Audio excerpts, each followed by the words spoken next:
scene 2. This is very important that you pay attention for the rest of the act on these scenes, because they're going to jump locations all over. Okay? And it's very easy to get confused if you're not paying attention. But if you're seeing what's happening and where we're jumping to, it'll make a lot of sense.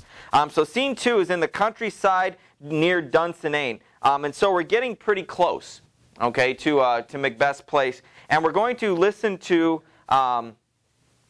some other thanes, some other generals, Scottish generals for Macbeth, talking about their motivations for fighting, and ultimately they come up with a big decision. So see if you can understand what that is.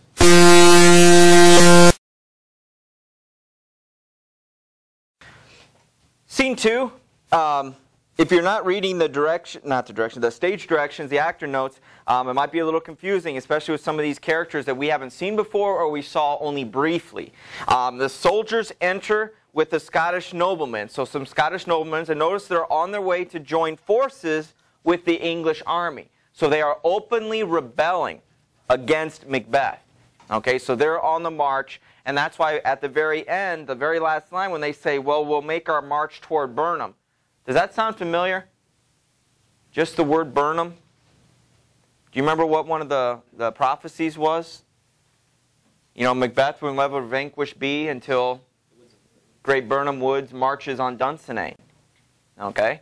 And so these little things should start coming up like, well, it looks like the armies are amassing for a big charge, and where are they meeting at?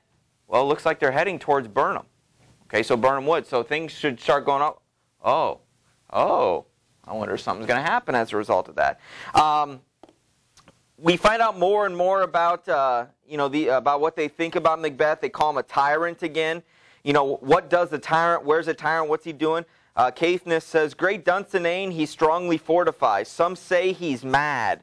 You know, not like angry, but, you know, some thinks he's crazy. Others that lesser hate him do call it valiant fury. Angus, now does he feel his secret murder sticking on his hands? So now is he feeling guilt because of what he was doing? Is he resenting what he was doing? Is he resenting everybody else because they aren't openly accepting what he did? Those he commands move only in command, nothing in love. That's a very important statement. Even those people that are still being commanded by Macbeth, they're doing it not out of love, but only in command. That's their duty.